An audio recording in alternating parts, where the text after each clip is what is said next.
Everyone, আমি ASM Arif আপনাদেরকে স্বাগতম জানাচ্ছি এডি একাডেমির আরেকটি এপিসোডে। তো আজকে আমরা দেখব logo design. So logo design করব ইলাস্ট্রেটরে। আমি ইউজ করছি অ্যাডোবি ইলাস্ট্রেটর 2021 এবং এই ধরনের লোগোগুলো কীভাবে করা হয় সেটা আজকে আমরা দেখব। খুবই সহজ এই লোগোগুলো, মানে একদমই সিম্পল ওয়েতে করা যায় এবং অনেক ডাইনামিক ওয়েতে আপনি অনেক লোগো তৈরি করতে পারবেন। তো চলুন শুরু করি আজকে টিউটোরিয়াল। আপনি যদি চ্যানেলে নতুন হন অবশ্যই চ্যানেলটি সাবস্ক্রাইব করে বেল আইকনটি প্রেস করবেন। প্রথমে আমরা একটা নিউ আর্টবোর্ড নিয়ে নিতে পারি। তো ফাইলে যাচ্ছি, ফাইল থেকে নিউয়ে যাচ্ছি। নিউয়ে যাওয়ার পরে আমি 2000 পিক্সেল বাই 2000 পিক্সেলের একটা ডাইমেনশন নিয়ে নিচ্ছি এবং এটা আর্টবোর্ড হবে। এবং তো গেম লোগো বিভিন্ন ধরনের হয়, শিল্ড আকারে হয়, তো এগুলো আমি আরও ধীরে ধীরে নিয়ে আসবো, বাট আজকে একদম সিম্পলটা থেকে শুরু করছি। তো গেম লোগো নাম দিলাম। এখানে 8GB কালার মোডে রাখতে পারেন যদি আপনি ওয়েবে পাবলিশ করেন, আর যদি CMYKতে রাখেন তাহলে সেটা প্রিন্ট পারপাসে যেতে পারবে। আমি 8GBতেই আপাতত রাখছি যেহেতু আমি এটা ওয়েবে পাবলিশ করব। এখন এখান থেকে 72 DPI থাকতে পারে, অথবা আপনি এখান থেকে 13 বা 300 DPI নিয়ে নিতে পারেন। এবং 8GB colour, preview mode default থাকবে, এভরিথিং ওকে থাকবে। এখান থেকে আমি ব্লিড রাখছি না আপাতত। ব্লিড দরকার পড়ে যখন আপনার কিছু সেফ জোন রাখা প্রয়োজন হয়, এটা আমি ফ্রি হ্যান্ডে করছি, তাই এখানে সেফ জোন রাখার কোনো দরকার নাই। তো যেটা পিক্সেলসে নিলাম এবং ক্রিয়েট ক্লিক করলাম, নতুন একটা আর্টবোর্ড পেয়ে গেলাম। এখন আমরা লাইন টুলে যাব, লাইন সেগমেন্ট টুল বা লাইন টুল যেটাই বলেন না কেন, শিফট প্রেস করে হোল্ড করে এটাকে ড্রয়িং করব। তো এটা ড্রয়িং হলো। তারপরে আসুন এখান থেকে ছোট্ট একটা গ্যাপ নিতে পারি, বা এভাবে একটা গ্যাপে এটা নিতে পারি শিফট এবং অপশন প্রেস করে বা অল্টার প্রেস করে। আপনাদেরকে এর আগে একটা বেসিক দেখিয়েছিলাম যে এখানে আপনার অল্টার প্রেস করে করে যে কোনো কিছু কপি করা যায়। তো ধরুন এটা যদি হয় আমার একটা সাবজেক্ট বা একটা এলিমেন্ট, অল্টার প্রেস করে বা অপশন প্রেস করে এটাকে আরেকটা কপি করা যায়। অবশ্যই তখন শিফট প্রেস করে রাখবেন, তাহলে কি হবে, এই সেম এক্সিসেই এটা কপি হবে। দেখুন নিচের দিকে দেখুন, এইভাবে অল্টার প্রেস করে করে এটা কপি করা যায়। তো আরেকটা জিনিস শেপ বিল্ডার্স টুল। শেপ বিল্ডার্স টুল নিয়েও আমি টিউটোরিয়াল বানিয়েছি, সবগুলোই আপনারা যদি নতুন করে শিখতে চান আমার ভিডিও ডিটেলটা একটু চেক করবেন। তো যাই হোক, এখানে একটা নিলাম এবং এখানে ছোট্ট একটু গ্যাপ নিয়ে নেব। ওই যে আমরা গ্যাপটা করেছিলাম, ওই গ্যাপের জন্য দুটাকে সিলেক্ট করলাম, একটা গ্রুপ করলাম। গ্রুপ করার পরে এখানে আরেকটা অল্টার প্রেস করে এখানে নিয়ে আসলাম। এখন এটা আমার অল্টার বা অপশন প্রেস করে এটা নিয়ে আসার পরে এরকম হলো। এখন রিপিটেশন কন্ট্রোল বা কমান্ড ডি প্রেস করলে এটা রিপিট হয়। সো এই রিপিটেশনটাও আমি গত টিউটোরিয়াল দেখিয়েছিলাম। আর আরেকটা জিনিস বলে নেই, আমি যেই ওয়ার্ক স্পেসটাতে কাজ করছি আপনারটাও রাখতে হলে এসেনশিয়াল ক্লাসিক এই ওয়ার্ক প্লেসটা রেখে দেবেন, তাহলে আপনার জন্য আমারটার সাথে সিমিলারিটিস পাবেন। আরেকটা জিনিস যদি আমি বলি তাহলে ভিউয়ে যাব। ভিউয়ে যাওয়ার পরে শুধুমাত্র স্মার্ট গাইড এবং স্ন্যাপ টু পয়েন্ট এই দুটা অন থাকবে, তার মানে টিক মার্ক দেওয়া থাকবে। আর বাকিগুলো কোনোটাতে যদি টিক মার্ক দেওয়া থাকে তাহলে তুলে দিন এখনই। এটাকে আরেকটা কপি করে এখানে পেস্ট করছি। দেখুন এখন কন্ট্রোল আর কমান্ড ডি প্রেস করলে, কন্ট্রোল আপনার উইন্ডোজের জন্য, কমান্ড ম্যাকের জন্য। আমি ম্যাক ইউজ করছি তাই কমান্ড বলছি। আপনি উইন্ডোজ ইউজ করলে কন্ট্রোল প্রেস করে কন্ট্রোল ডি প্রেস করবেন। আমি কমান্ড এখানে প্রেস করছি। সো 12টা বা 14টার মতো নিয়ে নেবেন। তো এখানে আমরা দেখি কয়টা হয়েছে, 1 2 3 4 5 6 7 8 9 10 11 12। সো আমাদের একটা বেশি আছে, আমি এটাকে রাখছি না। এখন এইটাকে পুরাটাকে একটা গ্রুপ করব, কন্ট্রোল সি কন্ট্রোল এফ, এটাকে রোটেট করে দিল। শিফট প্রেস করে রোটেট করবেন, তাহলে আপনাদের জন্য সুবিধা হবে। ঠিক আছে, এই পুরাটাকে আমি একটা গ্রুপ করে ফেলবো। এবং এখানে দেখবেন ডিগ্রি বা অ্যাঙ্গেল আছে, এটা যদি 30 ডিগ্রি করি দেখুন এভাবে হবে। আর যদি আমি 90 ডিগ্রি করি, অ্যাকচুয়ালি এইভাবে থাকাকালীন অবস্থায় যদি আমি 90 ডিগ্রি করে দিই এরকম হবে। আর আমি যদি এটাকে 60 ডিগ্রি করি তাহলে এরকম হবে। তো এটার জন্য ওইভাবে ডিগ্রি যদি আপনি না করতে চান তাহলে এখানে দেখুন শিফট প্রেস করে এটাকে রোটেট করে দেবেন, তাহলে এটা রোটেট হয়ে যাবে। এখন এটাকে একটু ছোট করে নিব আমরা, হ্যাঁ এভাবে ছোট করা থাক, পরে আমরা এটাকে বড় আকারে পাবলিশ করব, অথবা একটু বড় করে রাখি তাহলে আপনাদের দেখতে সুবিধা হবে। কারণ পুরো জিনিসটা সিলেক্টেড আছে। এরপরে চলে যাব শেপ বিল্ডার্স টুলে। শেপ বিল্ডার্স টুল আপনি যেখানে সিলেক্ট করবেন সেই সব জায়গায় আপনার শেপ তৈরি হবে। তো এখানে আমি একটা কালার নিয়ে নিচ্ছি, এখানে স্ট্রোক থেকে ফিল কালারে চলে গেলাম। এখন আমি লিখব জি। তো জি লেখা তো খুবই সহজ, দেখুন এখানে জি লিখে ফেললাম, দেখুন এখানে জি হয়ে গিয়েছে। এখন আপনি যদি চান এখান থেকে আরেকটা যদি নতুন করে কিছু বানাতে চান, জি আই, হ্যাঁ, অথবা আই জি হতে পারে, হ্যাঁ দেখুন আই জি হয়ে গেল। বা এখান থেকে আমি যদি এটা এখান থেকে নিয়ে আসি, ঠিক আছে, এরকম একটা হতে পারে গেমিংয়ের জি। তো যাই হোক, এখান থেকে আমি যদি এইভাবেও করি জি, এটাও কিন্তু একটা জি বুঝায়। সো দেখুন খুব ইজিভাবে কিন্তু হয়ে যাচ্ছে। আপনার ব্যাপারটা হচ্ছে যে পুরোটাই হচ্ছে আপনার ট্রিক্স। এই ট্রিক্সটা আপনার জানা থাকলে আপনি সব কিছুই করতে পারবেন। মানে এখান থেকে আমি ছোট্ট করে এভাবে দিতে পারি, এখানে দিতে পারি। দেখুন এখানে অনেকগুলো লেটার আছে, আই আছে, এখানে আপনার জি আছে, হ্যাঁ ঠিক আছে। আপনি যদি এটাকে মিলায় দিই বা হচ্ছে আমি এটার সাথে যদি করে দিই, তাহলে দেখুন এখানে এস আছে, হ্যাঁ আই আছে। তো আপনার যেটা ভালো লাগে, যেভাবে ভালো লাগে আপনি সেইভাবেই এটা করতে পারেন। দেখুন আমি এভাবে দিতে পারি বা এইভাবে দিতে পারি। আর চেষ্টা করবেন যে স্কোয়ার শেপে থাকে যেন। এখানে দেখুন এখানে কিন্তু এটা হচ্ছে স্কোয়ার শেপে আছে। তো এই জন্য বারবার বলছি যে এই জিনিসটা একটু খেয়াল করবেন। আমি যখন এখানে ইজি লিখব, তাহলে এখানে কিভাবে লিখেছিলাম দেখুন, এখানে ই বোঝানো হয়েছে আর এখানে এসে জি বোঝানো হয়েছে, ঠিক আছে। তাহলে আমি যদি এটা এখানে আগে ই বানাই, ঠিক আছে, এটা হচ্ছে ই, আর এটা এসে এখানে হচ্ছে জি হলো, ই আর জি একসাথে হয়ে গেল। এখন এটাকে ম্যাচ করানোর জন্য আমি যদি এটা এখানে দিয়ে দেই এবং এটা এখানে মিলিয়ে দিই, তাহলে দেখুন পুরো জিনিসটাই একটা হয়ে গেল। তো এটা এল দিতে পারি, এরকম হলে আমার পুরো জিনিসটা কিন্তু সহজে হয়ে গেল। এখন আমার মোটামুটি কাজ শেষ। এখন যেটা করব, এখানে ম্যাজিক ওয়ান টুল আছে, লাইনগুলো একবারে ডিলিট করতে চাই, একবার ক্লিক করব, ডিলিট করে দেবো, সব লাইনগুলো ডিলিট হয়ে গিয়েছে। এটা পুরোটাকে সিলেক্ট করব, স্ট্রোক মুডটা বা স্ট্রোকটা অফ করে রাখবো এবং এটাকে একটা গ্রুপ করে ঠিক মাঝ বরাবর অ্যালাইন টু দ্য আর্টবোর্ড করে মাঝ বরাবর বসিয়ে দেবো। এখন এটাকে একটু বড় করতে পারি। ওকে, এখন আমি কালার গ্রেডিয়েন্টগুলো নিয়ে আসি। কালার গ্রেডিয়েন্টগুলো খুবই সহজভাবে আমি নিয়েছি, কিছুই না। কালার গ্রেডিয়েন্টগুলো এখানে হচ্ছে ব্লু এর একটা কম্বিনেশন আর এখানে হচ্ছে অরেঞ্জের একটা কম্বিনেশন। সো আমি যেটা করবো, এটা হচ্ছে ব্যাকগ্রাউন্ডটা। তো এটাকে আমি একটু সাইডে রাখি। এটাকে কি করব, আমি 4 ভাগ করব বা 3 ভাগ করব, ঠিক আছে। 3 ভাগ করব কিভাবে, আমি 3 ভাগ করব হচ্ছে লাইন সেগমেন্ট টুল দিয়ে। তো তার আগে আমাকে কি করতে হবে, একটা রেক্টেঙ্গেল এঁকে নিতে হবে বা স্কোয়ার এঁকে নিতে হবে। অ্যাকচুয়ালি স্কোয়ার এটা, যেহেতু আপনার দৈর্ঘ্য আর প্রস্থ সমান। এঁকে নিলাম। এঁকে নেওয়ার পরে যেটা করব সেটা হচ্ছে লাইন সেগমেন্ট টুলে যাচ্ছি, শিফট প্রেস করে একটা লাইন আঁকলাম এবং এখানে শিফট প্রেস করে লাইন আঁকলাম।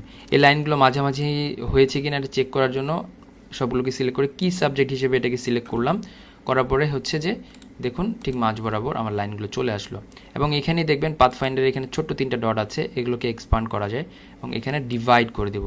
ডিভাইড হয়ে গেল। এখন রাইট প্রেস করে এটাকে আনগ্রুপ করে ফেলবো। এখন এইটাকে আমি চাচ্ছি জোড়া লাগাতে, তাহলে এটা ইউনাইট করে ফেলবো, ঠিক আছে। এখন আসুন এগুলাকে ভিন্ন ভিন্ন কালার দিতে পারি। আমি ধরুন এখানে আমি অ্যাশ কালারটা রাখবো। এখানে ধরুন আমি আই প্রেস করলে কালার পিকার, তো এখানে এই ব্লু, ডিপ ব্লুটা রাখবো। আর এটাকে রাখবো হচ্ছে আমার ধরুন যে এরকম বা এরকম, ঠিক আছে।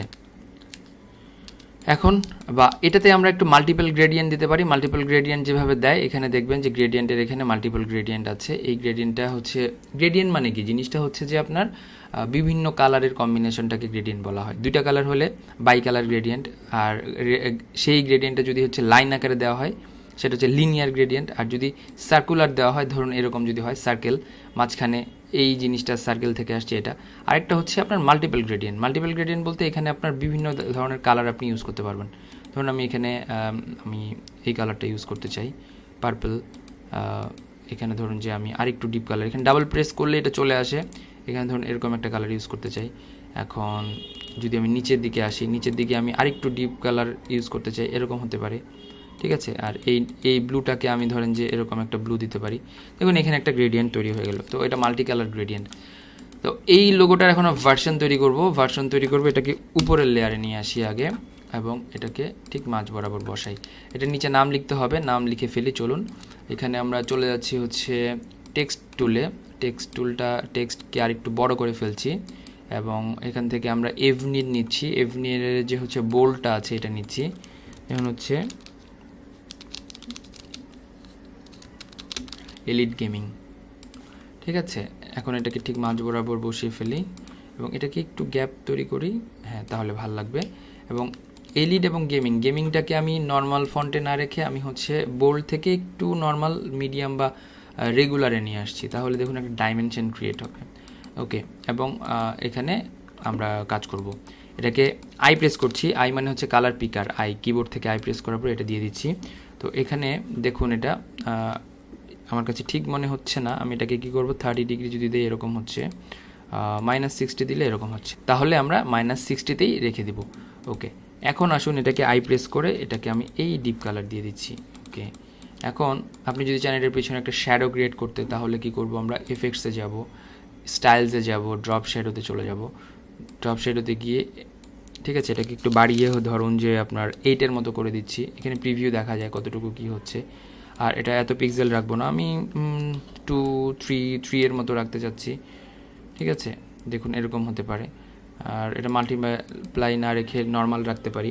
মাল্টিপ্লাই রাখবো কখন, যখন ব্ল্যাকের উপর বা অন্য কোনো কালারের উপর করবো। সাদার উপর করলে নর্মাল রাখলেই ইনাফ। আমি এটাকে 2 করে দিচ্ছি, দেখুন কীরকম লাগে। সো খারাপ লাগছে না, আমার কাছে ভালোই লাগছে। ওকে করে দিলাম। ওকে, এইটুকু কাজ শেষ। এখন এইটাকে নিয়ে আসছি এখানে। এই ক্ষেত্রে আমার এই কালারটা ঠিকই থাকবে, দেখতে পাচ্ছেন এই কালারটা ঠিকই থাকবে। কারণ কি, যে আমার শুধুমাত্র টেক্সটের কালারটা চেঞ্জ করব, কারণ টেক্সটের কালারটা হচ্ছে আপনার ডার্কের উপর ডার্ক ফুটবে না। এটাকে আমি হোয়াইট করে দিলাম। এখন এখানে যে ভেরিয়েশনটা তৈরি হবে, এই ভেরিয়েশনটা পুরোটাই সাদা থাকবে। তাহলে দেখুন এখানে সাদা করে দিলাম, কারণ এখানে সাদাটাই ফুটবে। এটাকে মাঝ বরাবর আমরা প্লেস করে দিলাম। দেখুন আমরা 3টা ভেরিয়েশন করে তৈরি করে ফেলেছি। এখন আপনি যদি চান এটাকে ব্লু করতে, সো আমি এটাকে ব্লু করতেই পারি, ভালো লাগবে অ্যাকচুয়ালি, খারাপ লাগবে না, দেখতেই পাচ্ছেন। এখন এখানে আমি একটু কিছু কাজ করব। কাজটা হচ্ছে যে দেখুন এখানে ডাইমেনশন ক্রিয়েট করেছিলাম আমি আগের লোগোটাতে। এই ডাইমেনশনটা কিভাবে তৈরি করব, এটা ক্রিয়েট করার জন্য খুবই সহজ। আমি প্রেস করছি, মানে পেন টুল, এখান থেকে এই পর্যন্ত এবং এই পর্যন্ত আমি নতুন একটা ডাইমেনশন বা একটা অংশ নিয়ে নিলাম। তো দেখুন এই অংশটা কিন্তু আবার এটার সাথে related. So shift M press করে এই অংশটা আবার বাদ দিতে হবে আপনাকে।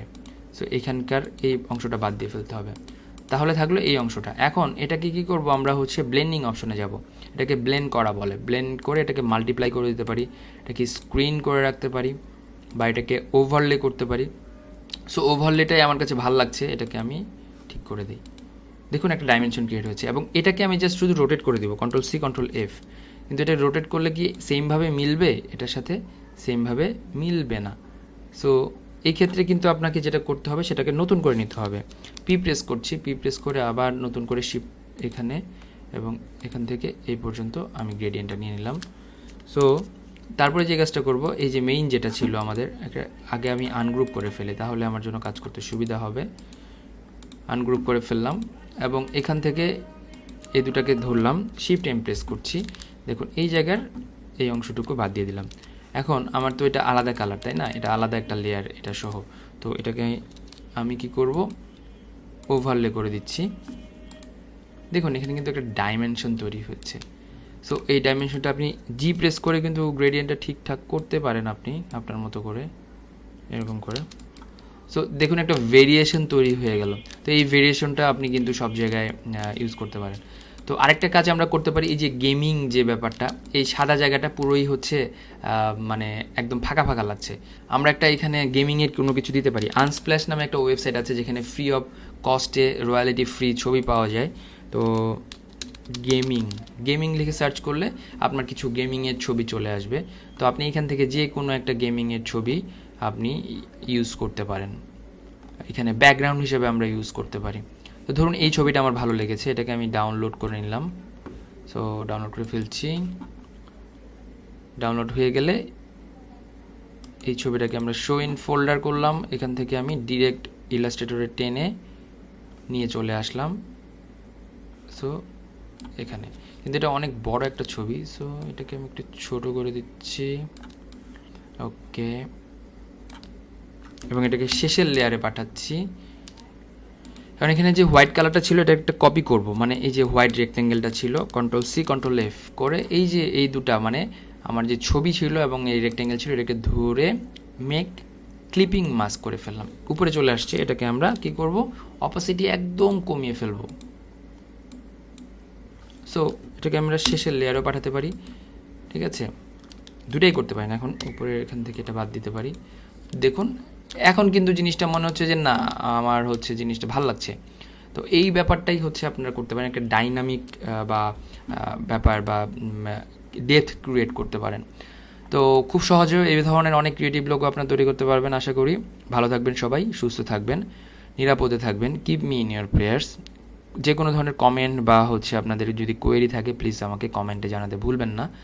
আর চ্যানেলটি সাবস্ক্রাইব করে রাখুন, নতুন নতুন অনেক টিউটোরিয়াল আসছে। So keep me in your prayers. আজকের মতো ASM আরিফ AD একাডেমি থেকে বিদায় নিচ্ছি। আল্লাহ হাফেজ।